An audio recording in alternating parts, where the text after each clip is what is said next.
Good morning. Unique education channel पर आपका बहुत बहुत स्वागत है। आज के वीडियो में हम आपको कुछ मंदिरों के बारे में बताएंगे। मंदिरों से क्वेश्चन आते हैं, अक्सर आते हैं, एसएससी के लेवल पर तो खास करके आते हैं। और यहाँ से दो टाइप से क्वेश्चन बनते हैं। पहला तो यह सामान्य जानकारी से लेकर बन जाएगा कि यह मंदिर किस राज्य में है। दूसरा, इसको इतिहास से जोड़कर बना दिया जाता है कि यह मंदिर किस राजा के समय में बना था और इसकी क्या विशेषता है, तो या फिर किस देवता को समर्पित है। कुछ चीज़ें मैं बताऊंगा जो कि मंदिरों से होते हैं और सभी प्रकार के मतलब जितने भी एग्ज़ाम होते हैं हर प्रकार के एग्ज़ाम में यहाँ पर से क्वेश्चन बनते हैं। दूसरी बात, ये मंदिर जो बनाए गए हैं किस शैली में बनाए गए हैं, तो हम इनकी शैलियों का भी बारे में पढ़ लेंगे कि जो हमारे देश में मंदिर निर्माण की शैलियाँ हैं वो कितने प्रकार की हैं। तो चलिए शुरू करते हैं। सबसे पहले तो ये समझेंगे कि मंदिरों की ज़रूरत पड़ी क्यों। ये चित्र दिख रहा है आपको। इस चित्र को देखकर क्या महसूस होता है कि ये महसूस होता है कि अगर यहाँ पर इंसान खड़ा हो जाए थोड़ी देर तो उसे बहुत शांति महसूस होगी, बहुत अच्छा लगेगा, थोड़ा देर दिमाग शांत रहेगा। तो एक अजीब सी शांति, अच्छी सी शांति दिमाग को मिलती है। तो ऐसे प्राकृतिक चित्रों को दिमाग में रखा जाता है या फिर उन सब जगहों पर लोग जाते हैं जहाँ पर दिमाग को या फिर दिल को शांति मिल सके। तो ऐसे ही प्राचीन काल में लोगों के मन को शांत करने के लिए जगह जगह पर मंदिरों के निर्माण की प्रक्रियाएं शुरू की गई। और मंदिर में लोग जाकर एक मूर्ति के सामने अपनी बातें कहकर, क्योंकि जानते हैं वो मूर्ति और बातें उनकी किसी से नहीं कहेगी, अपनी बातें कह लेते हैं, दिल हल्का हो जाता है और इसी बहाने वो अपनी इच्छाएं वहाँ रख देते हैं और ये इस आस में रहते हैं कि हो सकता है कि इच्छाएं पूरी हो जाएं। तो इसी तरह से मंदिर बनाने की और मूर्तियों की प्रक्रिया शुरू हुई और मस्जिद बनाने की, चर्च, गुरुद्वारे, ये तमाम चीज़ें अस्तित्व में आने शुरू हुए। तो एक प्रक्रिया से यहाँ से मंदिरों का निर्माण शुरू हुआ। तो आज की वीडियो में हम केवल मूर्तिकला नहीं आज के वीडियो में हम केवल मंदिर निर्माण के बारे में जानकारी लेंगे। मूर्तियाँ कैसे बनना शुरू हुई, मस्जिद कैसे बनना शुरू हुई, इनसे मतलब नहीं होगा। केवल मंदिर के बारे में पढ़ेंगे, उनके बारे में फिर कभी पढ़ लेंगे। तो चलिए फिर शुरू करते हैं, मंदिर के बारे में थोड़ी सी जानकारी इकट्ठा करते हैं। तो चलिए शुरू करते हैं। अगर बात करें मंदिर निर्माण की, तो स्थापत्य कला के अंतर्गत शिल्पकारों ने जो मंदिर बनाए हैं तो उनकी तीन शैलियाँ बनाई। तीन शैलियों में मंदिर बनाए जाते हैं। एक है नागर शैली, एक है द्रविड़ शैली और एक है वेसर शैली। आपको ये जानना होगा कि नागर शैली किधर होती है, द्रविड़ शैली कहाँ होती हैं और वेसर शैली कहाँ होती हैं। चलिए फिर शुरू करते हैं। ध्यान से देखिएगा। नागर शैली का प्रचलन हिमालय और विंध्य पर्वत के क्षेत्र में, अगर भारत के मैप में आप जाएंगे तो हिमालय से लेकर विंध्याचल पर्वत के क्षेत्र तक आपको नागर शैली के मंदिर ज़्यादा मिलेंगे। उसके बाद अगर द्रविड़ शैली की बात करें तो द्रविड़ शैली कृष्णा और कावेरी नदियों के बीच में, मतलब आप दक्षिण में जाएंगे, भारत के दक्षिणी पार्ट में जाएंगे तो इधर वाले क्षेत्र में आपको द्रविड़ शैली के मंदिर मिलेंगे। मतलब भारत के उत्तरी क्षेत्र में नागर शैली और दक्षिणी क्षेत्र में द्रविड़ शैली, और ये शैलियाँ दोनों ही अलग अलग प्रकार के मंदिरों की होती हैं। और बात करें अगर वेसर शैली की, तो वेसर शैली ये विंध्य पहाड़ों और कृष्णा नदी के बीच में, मतलब कि भारत के बीच में मिलता है, वेसर शैली बोला जाता है। तो आप इसको याद रख सकते हो। ऊपर है सबसे नॉर्थ, ऊपर उत्तर बोलते हैं, उत्तर में अगर कोई है तो उसे इंग्लिश में नॉर्थ बोलेंगे, नॉर्थ में नागर शैली। नीचे को दक्षिण बोलते हैं, दक्षिण में द्रविड़ शैली। और बीच में है तो दोनों बीच में है तो उसे वेसर शैली बोलते हैं। बीच में बस है वेसर शैली। तो दोनों चीज़ें याद हो जाएंगी, ऊपर नागर शैली, नीचे द्रविड़ शैली, बीच में वेसर शैली। याद होगा, इंपॉर्टेंट भी है और जानते रहेगा। इसके अलावा आइए इसे भारत के मैप से समझ लेते हैं। ये मैं भारत का मैप जूम कर रहा हूँ।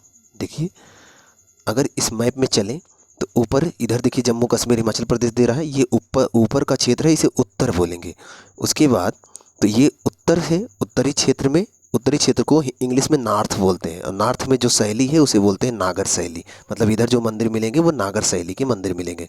उसके बाद नीचे जाएंगे, एकदम नीचे, तो नीचे वाला पार्ट दक्षिण में होता है और दक्षिण में जो शैली है उसे बोलते हैं द्रविड़ शैली। इसके बाद अगर बीच में जाएं तो ये वाला क्षेत्र यहाँ जो शैली बनी है वो वेसर शैली है। क्लियर हो रहा है आपको? ऊपर नागर शैली, नीचे द्रविड़ शैली, बीच में वेसर शैली। मंदिरों की बनावट देख सकते हैं जो इस शैली में बना हुआ है। ये वाला मंदिर नागर शैली में बना हुआ है। नागर शैली समझते हैं जो उत्तर में है, इस शैली में नागर शैली के मंदिर बनाए गए हैं। और ये वाला मंदिर ये बना हुआ है, ये वाला बना हुआ है द्रविड़ शैली में। और ये वाला मंदिर ये बना हुआ है वेसर शैली में। अब इसमें एक चीज़ जानते रहेगा, ये जो वेसर शैली है बीच में रहता है और ये दोनों का मिश्रण है। मतलब कि आप देखिए जिस हिसाब से नागर शैली बनाया गया है उसी हिसाब से ये वेसर शैली है, लेकिन इसमें आप देखिए जिस हिसाब से द्रविड़ शैली में छोटे छोटे यहाँ नक्काशी की गई है वैसे छोटे छोटे इसमें भी किया गया है। मतलब कि जो वेसर शैली है वो नागर शैली और द्रविड़ शैली का मिश्रण है और ये बीच में होता है, भारत के बीच वाले क्षेत्र में मिलता है। ऊपर नागर शैली, नीचे द्रविड़ शैली, बीच में वेसर शैली। क्लियर हो रहा होगा? इसका मतलब आप ये कह सकते हो कि नागर शैली की मंदिरों की बनावट अलग होती है, द्रविड़ शैलियों की मंदिरों की बनावट अलग होती है, लेकिन जो वेसर शैली है ये दोनों नागर और द्रविड़ का मिश्रण शैली है। याद रहेगा आपको। अगर नागर शैली की कुछ उदाहरण की बात करें तो भुवनेश्वर में स्थित जो लिंगराज मंदिर है ये नागर शैली का उत्कृष्ट उदाहरण है। भुवनेश्वर में लिंगराज मंदिर आप नाम सुने होंगे, उड़ीसा है भुवनेश्वर, मतलब कि भुवनेश्वर उड़ीसा में, वहाँ पर लिंगराज मंदिर है। ये नागर शैली का उत्कृष्ट उदाहरण है। इसके अलावा खजुराहो का जो मंदिर है ये भी इसी शैली में आता है। और जो आप कोणार्क का, उड़ीसा का कोणार्क मंदिर सुने हो, वो भी इसी शैली के अंतर्गत आता है। और अगर बात करें द्रविड़ शैली की बात करें तो यूनेस्को की सूची में एक मंदिर शामिल है, तंजौर का है, वो बृहदेश्वर मंदिर, चोल शासक राजराज ने बनवाया था 1000 ईस्वी में, वो भी द्रविड़ शैली के अंतर्गत आता है। इसके अलावा मीनाक्षी मंदिर आपको मिल जाएगा, तमिलनाडु में है ये। रंगनाथ मंदिर तमिलनाडु के आसपास, तमिलनाडु के श्रीरंगम में है। रामेश्वरम तो आप जानते हो, भगवान राम वहाँ पूजा किए थे, तमिलनाडु में है, दक्षिण में है, जो कि श्रीलंका गए हुए थे। तो हमने बताया था दक्षिण में द्रविड़ शैली मिलती है, तो ये सब मंदिर वहीं दक्षिण में मिल जाएंगे और द्रविड़ शैली के उत्कृष्ट उदाहरण हैं। और अगर वेसर शैली की बात करें तो चालुक्य शैली को वेसर शैली कहा जाता है। और इसमें क्या होता है, मंदिरों का आकार आधार से शिखर तक गोलाकार, मतलब वृत्त के आकार का पूरा मंदिर ही बन जाता है। और इसका सबसे अच्छा उदाहरण है वृंदावन का वैष्णव मंदिर। ये पूरी तरह से आप देखोगे तो गोल बना हुआ है, ये वेसर शैली। तो एक बात तो जानते रहिएगा, द्रविड़ और नागर शैली का मिश्रण होता है वेसर शैली। नागर शैली उत्तर में, द्रविड़ शैली दक्षिण में, वेसर शैली मध्य में मिलता है। इंपॉर्टेंट है, जानते रहिएगा आप। हम आपको कुछ मंदिरों के बारे में बता रहे हैं। कभी कभी इनसे क्वेश्चन आता है कि मंदिर कहाँ पर है या फिर किसी ने बनवाया, तो खासकर यही पूछा जाता है कि भारत के किस राज्य में मंदिर है। तो पहला मंदिर देखते हैं, बृहदेश्वर मंदिर है, ये तंजौर के, तमिलनाडु के तंजौर में है। और इसे 1000 ईस्वी 1002 ईस्वी में राजराज चोल ने, चोल शासक थे वो, उन्होंने बनवाया था। यह मंदिर भगवान शिव को समर्पित है और द्रविड़ियन कला में है, मतलब द्रविड़ शैली में है। तो ये कला तो हमने वैसे भी आपको बता रखा है। तो राजराज प्रथम ने बनवाया था। बृहदेश्वर मंदिर तमिलनाडु में है, जानते रहेगा, इंपॉर्टेंट है, चोल शासकों ने बनवाया था। ये देखिए वही मंदिर का चित्र है। अगर बात करें कैलाश मंदिर की तो आपको एलोरा एलिफेंटा आप सुने होंगे, एलोरा अजंता एलिफेंटा आपको महाराष्ट्र मिल जाएगा। महाराष्ट्र में है कैलाश मंदिर, भगवान शिव को समर्पित है। तो याद रखिएगा, पूछा जाता है किस राज्य में है तो जानते रहिएगा। अगला मंदिर है चिन्नाकेशव मंदिर, ये कर्नाटक में है। विजयनगर के साम्राज्य के जो शासक थे, हरिहर और बुक्का जानते हो, विजयनगर के संस्थापक थे, तो उन्हीं के शासकों ने चोलों पर विजय प्राप्त की थी और ये इस मंदिर का निर्माण करवाया था। इंपॉर्टेंट है, जानते रहिएगा। यह मंदिर भगवान विष्णु को समर्पित है और ये विजयनगर के शासकों ने बनवाया था। ये तमाम चीज़ें आपके मन में होना चाहिए, मतलब आपको पता होना चाहिए। पहली बात तो आपको यही पता होना चाहिए वो मंदिर किस राज्य में, यही ज़्यादातर पूछा जाता है कि मंदिर किस राज्य में है। तो ये कर्नाटक में है, इसके पहले वाला महाराष्ट्र में था, उसके पहले वाला तमिलनाडु में था। ये उसका एक छोटा सा चित्र है। अगला है आदि कुंभेश्वर मंदिर, ये तमिलनाडु में है। दूसरी बात, यहाँ पर कुंभेश्वर के रूप में भगवान शिव विराजमान है, एक लिंग के रूप में। तो जानते रहिएगा भगवान शिव को समर्पित है ये मंदिर। विजयनगर साम्राज्य के समय में यह मंदिर बनाया गया था, तमिलनाडु में बना हुआ है। इतिहास में आप सुने होंगे, हमारे पुराण बताते हैं कि जगत पिता ब्रह्मा को पूजा नहीं जाता क्योंकि उनको घमंड हो गया था कि वो सबसे बड़े हैं और भगवान शिव ने उन्हें श्राप दिया था। आप ये कहानी सुने होंगे। तो ब्रह्मा की पूजा नहीं की जाती, अतः उनके मंदिर नहीं मिलते हैं। लेकिन कभी कभी क्वेश्चन आ जाता है कि ब्रह्मा का मंदिर कहाँ है, एकमात्र मंदिर कहाँ पर है। तो वैसे तो ब्रह्मा के छोटे मोटे मंदिर हर जगह मिल जाएंगे। बड़े स्तर पे एक मंदिर है जगत पिता ब्रह्मा का मंदिर, वो राजस्थान में है, 14वीं शताब्दी में बना था। कुछ लोग मानते हैं कि 2000 वर्ष पुराना है, जो भी हो, लेकिन ये राजस्थान में एक बार एक क्वेश्चन आ चुका है, तो जानते रहेगा ये मंदिर राजस्थान में है। ये उसी का एक दृश्य है। एक मंदिर और है वरदराजा पेरुमल मंदिर, ये है तमिलनाडु में। तो याद रखिएगा, इंपॉर्टेंट है, हिंदू मंदिर है, एक भगवान विष्णु को समर्पित है, याद रखिएगा। ये वही एक मंदिर है, ये उसी मंदिर का एक चित्र है। विश्व प्रसिद्ध कोणार्क का सूर्य मंदिर उड़ीसा में है, इसे आप इंपॉर्टेंट है, जानते रहेगा, उड़ीसा में है, मोस्ट इंपॉर्टेंट है। 12वीं शताब्दी के आसपास गंग वंश के शासक नरसिंह देव प्रथम ने इसे बनवाया था।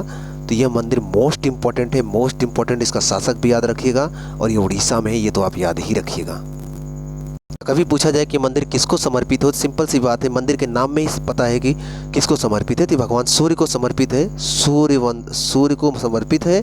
और इसे नरसिम्हा देव ने बनवाया था और ये किस वंश के थे? गंग वंश के थे, 12वीं शताब्दी में। ये वाला मंदिर आप देखिए मोस्ट इंपॉर्टेंट है, राजस्थान के माउंट आबू के पास स्थित है, दिलवाड़ा का जैन मंदिर। माउंट आबू सुने हो आप? अरावली पर्वत का सुने होगे, राजस्थान से दिल्ली तक गई हुई है। उसी की सबसे ऊंची चोटी है माउंट आबू, और वहीं पर है दिलवाड़ा का जैन मंदिर। ये जैन मंदिर है, जैन धर्म को समर्पित है। थोड़ी सी इंटरेस्टिंग बातें मैं इसका यहाँ बताता हूँ, जो आपको जानकारी के लिए भी जरूरी है, वैसे भी जानते रहेगा। बात यह है कि जैन धर्म के संस्थापक थे ऋषभदेव, ये तो आप जानते होंगे। और इनके नाम से ही दिलवाड़ा में एक जैन मंदिर है, मतलब कि दिलवाड़ा का जैन मंदिर ऋषभदेव के नाम पर ही है। ये बात आप जानते रहेगा। और इनका मंदिर जो बनवाया गया था राजस्थान में, ये तो है, ये तो आप जानते हो राजस्थान में इनका जो मंदिर था, ये जो मंदिर बनवाया है, ये थे चालुक्य शासक, उनका नाम था विमल देव। विमल देव थे, चालुक्य वंश के थे, उन्होंने बनवाया था। और उनके साथ मतलब कि उनका मंत्री भी था चामुंड, उसी ने बनवाया था। और इस जो मंदिर में है, ये जो मंदिर है दिलवाड़ा का जैन मंदिर, इस मंदिर में ऋषभदेव के साथ जैन धर्म का एक व्यक्ति है, उसका नाम तेजपाल है, वो भी, उसकी भी मूर्ति यहाँ पर है। और तेजपाल की एक आंख हीरे की लगाई गई है। तो ये आप जानते रहेगा। थोड़ा सा मैं आपको यहाँ पर और बताता हूँ। ऋषभदेव तो प्रथम तीर्थंकर थे, और 24वें तीर्थंकर या फिर अंतिम तीर्थंकर थे महावीर स्वामी। महावीर स्वामी अपने बड़े भाई नंदीवर्धन से आज्ञा लेकर घर छोड़ दिए। और जब ये घर छोड़े थे तो उस समय इनकी उम्र 30 वर्ष थी, और 12 वर्ष तक इन्होंने तपस्या किया था, तब इनको ज्ञान की प्राप्ति हुई थी, तो आप जानते होंगे। लेकिन इसी बीच 6 वर्ष इनके साथ जिन्होंने तपस्या की थी, उनका नाम था मक्खली पुत्र गोसाल। आप नाम सुने होंगे, मक्खली पुत्र गोसाल भी इनके साथ 6 साल तपस्या किया। उसके बाद वो भी छोड़ के चले गए, महावीर स्वामी अकेले तपस्या किए। तो बाद में गोसाल साहब ने एक संप्रदाय शुरू किया था, आप नाम सुने होंगे। संप्रदाय का नाम था आजीवक संप्रदाय। आजीवक संप्रदाय के संस्थापक मक्खली पुत्र गोसाल आप सुने होंगे। वो महावीर स्वामी के साथ 6 वर्ष तक तपस्या भी किए हुए थे, आप ये जानते रहेगा। उसके बाद महावीर स्वामी को 42 वर्ष की उम्र में ज्ञान की प्राप्ति हुई। वो स्थान था जुम्बिक ग्राम था, ऋजुपालिका नदी के किनारे, साल वृक्ष के नीचे इन्हें ज्ञान की प्राप्ति हुई। और ज्ञान प्राप्ति के बाद ये जिन विजेता या फिर कैवलिन कहलाए, ये तो जानते हो आप। और इन्होंने एक 5वां आर्यव्रत जोड़े थे, आप जानते होंगे। पहली बात तो जो 4 थे वो थे सत्य, अहिंसा, अस्तेय, अपरिग्रह, और इन्होंने 5वां जोड़ा था ब्रह्मचर्य। तो कई बार वैसे भी पूछ लेता है महावीर स्वामी ने 5वां क्या जोड़ा था, तो ब्रह्मचर्य। चलिए, हम लोग हिस्ट्री में फालतू आ गए, हम तो मंदिर पढ़ रहे थे, चलते हैं मंदिर में। अगला मंदिर है, ये है पंचरत्न मंदिर, बांकुरा में है, पश्चिम बंगाल में है। ये पंचरत्न नाम है, केवल नाम जानते रहेगा। ये मंदिर किस राज्य में है, तो बांकुरा पश्चिम बंगाल में। थोड़ी सी बात यहाँ बताना था कि यह मंदिर भगवान श्री कृष्ण की लीलाओं से संबंधित है। वहाँ पर बहुत सारे चित्र भगवान श्री कृष्ण की लीलाओं को लेकर बनाए गए हैं। अगला देख लेते हैं, एक मंदिर और है, बादामी गुफाओं का मंदिर। बादामी आप जानते हो, बादामी के चालुक्य, आप सुने होंगे चालुक्य वंश के बारे में। तो ये कर्नाटक में है, बादामी गुफा मंदिर कर्नाटक में बनाया गया है, इंपॉर्टेंट है, याद रखिएगा। गुफा में है ये मंदिर, इसलिए इंपॉर्टेंट है ये। आप चाहो तो चित्र भी देख सकते हो, किस टाइप से ये पर्वत को काट कर अंदर गुफा बनाया गया है, और इसके अंदर लोग आते जाते रहते हैं। आइए अगली मंदिर देखते हैं। मंदिर है विट्ठल मंदिर, ये हम्पी में है, हम्पी मतलब कर्नाटक में है। और इस मंदिर में जो पिलर हैं, उन पर अगर आप चोट करो, मतलब डंडे से चोट करो, तो उसमें जो ध्वनियाँ निकलती हैं, संगीतमय ध्वनि निकलती है, इसलिए उन्हें म्यूजिकल पिलर्स कहा जाता है। इंपॉर्टेंट है, याद रखिएगा। कभी कभी आपको दिखाया गया होगा, वैसे भी टीवी में देखे होंगे कि यहाँ पर जो पिलर्स हैं उनमें ध्वनियाँ निकलती हैं, आवाज़ निकलती है। ये उसी मंदिर का एक चित्र है, देखिए, इन्हीं पिलर से आवाज़ निकलती है, ध्वनि निकलती है, जैसे बांसुरी की धुन बज रहा हो, जैसे हारमोनियम बज रहा हो। एक मंदिर और देख लेते हैं। ये मंदिर है ओरछा का मंदिर, मध्य प्रदेश में है, लक्ष्मी से संबंधित है। तो इस प्रकार से हमने आपको कुछ मंदिर के बारे में बताया है।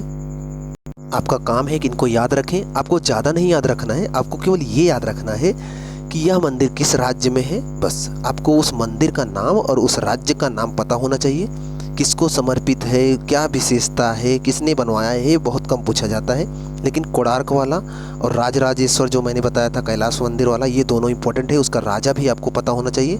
बाकी अन्य मंदिरों को केवल इतना पता होना चाहिए कि वह मंदिर किस राज्य में है। तो मंदिरों से संबंधित बेसिक फैक्ट थे, आपको पता होना चाहिए था। और मंदिर निर्माण की शैलियाँ भी बेसिक फैक्ट था, आपको पता होना चाहिए था, इसलिए मैंने बता दिया। और आपको कितना समझ में आया ज़रूर बताइएगा, वीडियो कैसा लगा ज़रूर बताइएगा। चैनल पर अगर पहली बार आए हैं, चैनल को सब्सक्राइब कर लीजिए। मिलते हैं आपसे नेक्स्ट वीडियो में, तब तक आप पढ़ते रहें।